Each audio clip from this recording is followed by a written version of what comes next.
I'm Dr. Holly Andersen. I am an attending cardiologist at the New York Presbyterian Hospital. I'm also the Director of Education and Outreach for the Ronald O. Perlman Heart Institute and the Scientific Advisor to the Women's Heart Alliance. It's a long title. Heart disease is the #1 cause of death for women in this country and now worldwide. It kills more women every year than all cancers combined. And it's not just older women. Younger women are more likely to die from heart disease than breast cancer at every age.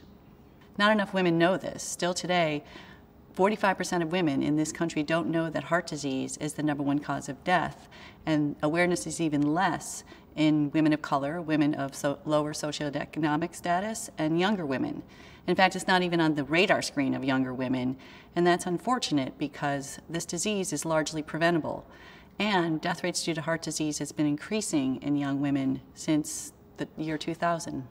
Only 27% of women in this country can name another woman who has heart disease, and only 11% can name a woman who has died from heart disease. Now, how is this possible if heart disease is the #1 cause of death for women? I'll tell you how it's possible. That's because heart disease just kills women, and oftentimes the community attributes it to something else. And also, women don't talk about their heart disease, much in the same way as they didn't talk about breast cancer back in the 1970s and 1980s.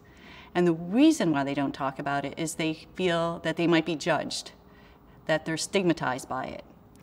And this is unfortunate because a woman who does know another woman with heart disease is much more likely to consider her own risk and to talk to their doctor about it.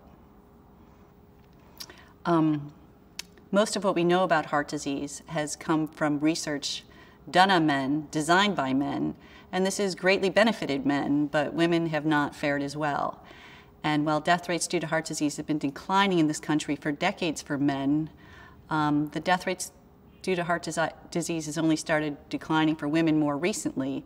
But again, death rates due to heart disease is increasing in our youngest adults and more so in women. And actually this past year, there were more deaths due to heart disease and stroke for the first time in decades. And again, I'm most concerned about our youngest population where that increase is the fastest. Once a woman gets diagnosed with heart disease, she will do worse and be more likely to die from it. A woman having a heart attack in this country today will wait longer before presenting to the emergency room. She'll be less likely to have the classic symptom of chest pain. She'll be less likely to have a diagnostic electrocardiogram and a diagnostic blood test. And not surprisingly, she'll be less likely to be diagnosed correctly. But even if she is diagnosed correctly, she'll be less likely to receive all the life-saving therapies we have to treat heart attacks. And even if the decision is made to give her these therapies, they will be given on a 13-minute time delay compared to a man. And we have a saying that time is muscle. But even if you control for all of these variables, a woman is still more likely to die from a heart attack than a man, and it's the youngest women who have the greatest death discrepancy rates, and we don't know why. So we have to do more research on women. Women's hearts are different, and women's disease of their heart is different.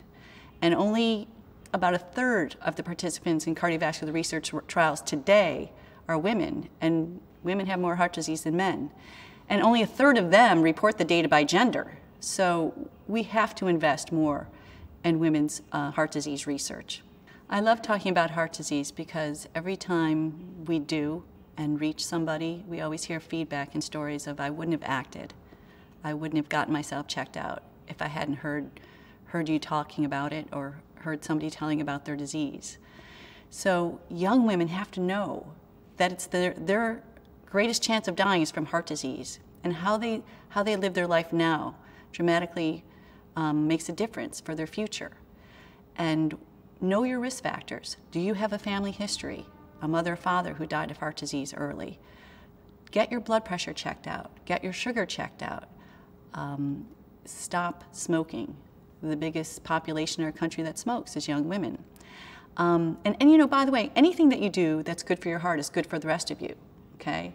Physical activity is the fountain of youth. Anything you do that gets your heart rate up will reduce your risk of dying prematurely from heart disease. And by the way, everything, when you get your heart rate up, it's the single most important thing you can do for your sleep. And sleep is undervalued, under-researched, underappreciated, and very crucial to our health. You are what you eat. Trying to eat a diet with good fruits and vegetables and, foods that look like the same when you pluck them from the ground, not processed foods that, especially in this country, are filled with salt, sugar, and fat. And remember, social isolation is detrimental to your health. Spend time with close friends. Women who spend time with their close friends live longer with less disease. But remember, not all relationships are good.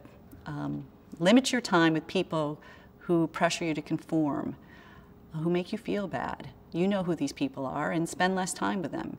And start doing it now. I think women often, they delay their own health and put everybody's health first. And I think especially young women, we say that pregnancy is almost a stress test or a window into the heart. So if you're pregnant and you experienced high sugars or diabetes during pregnancy, or your blood pressure increases during pregnancy, or you have something called preeclampsia, you're at a significant increased risk of having a heart disease or stroke later in life. So think about that. Women who have autoimmune diseases, rheumatoid arthritis and lupus, which are much higher in women, are at higher risk of heart disease. And women who have migraine headaches with aura are at increased risk. So consider your own risk. And all of us should be working on risk reduction, right? We're all trying to get a better night's sleep and eat right and work out and laugh and spend time with our friends. It matters. And again, everything that you do that's good for your heart will help you reduce your risk of having cancer and having dementia later in life. And it's important to educate a woman, because when you educate a woman, you educate a family. And when you educate a woman, you educate a community. So thank you for doing this.